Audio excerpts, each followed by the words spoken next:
Aujourd'hui, on va s'intéresser à une histoire incroyable, celle de Simo Häyhä, un homme qui, à lui tout seul, a complètement redéfini les règles de la guerre. Imaginez la scène. On est le 6 mars 1940. Au milieu de nulle part, dans l'immensité glacée de la Finlande, un silence de mort.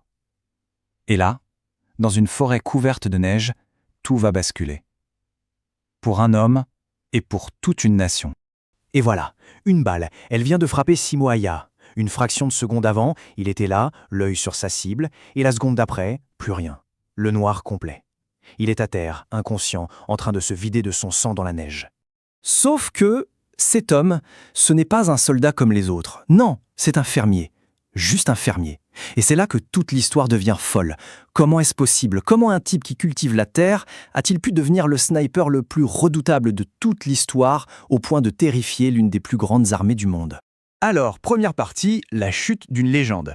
On va voir cette blessure catastrophique dans la neige. Pour vraiment saisir qui était cet homme, il faut commencer par la fin, ou plutôt ce qui aurait dû être la fin. Ce n'est pas n'importe quelle balle qu'il a touchée. C'était une balle explosive, conçue pour faire un maximum de dégâts. Elle lui a littéralement pulvérisé la mâchoire. Il faut bien comprendre, personne ne survit à ça. Surtout pas en 1940, au milieu de nulle part, dans un froid pareil. Et le plus fou, c'est que l'homme qui est là, à l'agonie, ce n'est pas un soldat anonyme. Non. Pour l'armée rouge, il a un nom, la mort blanche. C'est comme ça qu'ils l'appellent, leur pire cauchemar. Pendant plus de 3 mois, ce type, tout seul, les a terrorisés, humiliés. Ok, mais alors, comment on en arrive là? Pour comprendre, il faut rembobiner. On retourne avant la guerre. Voici l'histoire du fermier au fusil. Des champs au front. Tout commence le 30 novembre 1939. L'Union soviétique envahit la Finlande, empare de près d'1 million de soldats. Dans la tête de Staline, c'est une formalité, l'affaire doit être pliée en 1 semaine. Grosse erreur.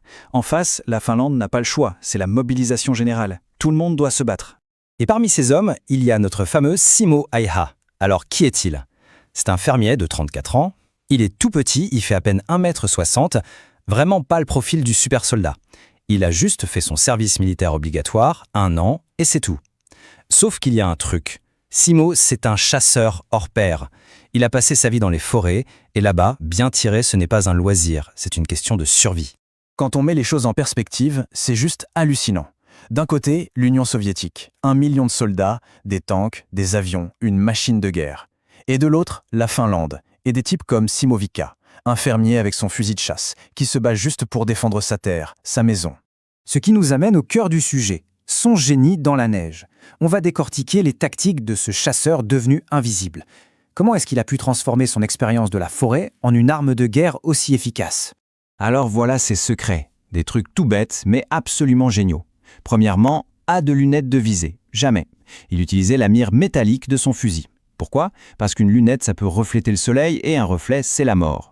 Deuxièmement, il mettait de la neige dans sa bouche. Ça refroidissait son haleine et hop, plus de vapeur visible dans l'air glacial.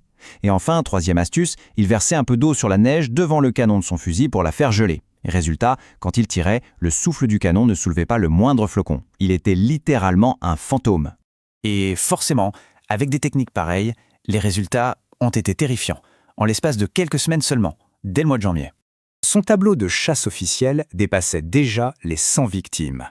Imaginez le choc pour le moral des soviétiques. Et ça ne s'est pas arrêté là. Le mois suivant, en février, on était déjà à plus de 200. C'est juste incroyable.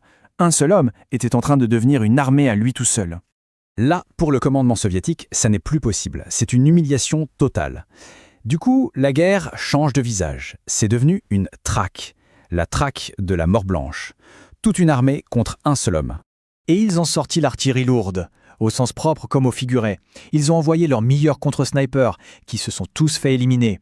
Ils ont déclenché des tirs d'artillerie massifs, rasant des hectares de forêt pour essayer de le déloger. Ils ont organisé des patrouilles gigantesques. Ils ont même promis des récompenses énormes pour sa tête. Rien n'a marché. Le résultat de tout ça? Un échec total. Toute la puissance de l'armée rouge, incapable d'arrêter un seul homme. Il était tout simplement insaisissable. Ce qui nous ramène au 6 mars 1940, le jour où il est finalement tombé. À ce moment-là, son compteur officiel affichait un chiffre qui donne le vertige.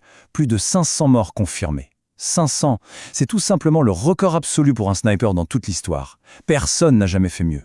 Mais alors, comment l'histoire se termine? C'est le dernier chapitre, le fantôme qui a survécu. On va voir comment il s'est, littéralement, réveillé après la guerre. Ce fameux 6 mars, un soldat soviétique a eu un coup de chance incroyable. Il a vu l'éclair du départ de coup de Simo, et il a tiré. Et on l'a vu, la balle a touché. Mais, contre toute attente, Simo a survécu. Il est resté dans le coma pendant 1 semaine et il s'est réveillé le 13 mars. Et le timing est fou parce que c'est le jour exact où la guerre s'est officiellement terminée. Après ça, il est retourné tranquillement dans sa ferme, où il a vécu pendant encore 62 ans. Au fond, cette histoire nous dit quelque chose de très puissant. La personne la plus dangereuse sur un champ de bataille, ce n'est pas forcément le soldat le plus expérimenté ou le mieux équipé. C'est celui qui se bat pour sa maison. La vraie force de Simo Häyhä, ce n'était pas sa technique, c'était sa motivation. Il ne se battait pas pour envahir un pays, il se battait pour protéger le sien. Et ça nous laisse avec une dernière question, n'est-ce pas? L'histoire de ce simple fermier devenu une légende, ça nous force à nous interroger. Quel potentiel incroyable se cache en chacun, dans l'ordinaire, juste en attente de la bonne raison pour se révéler?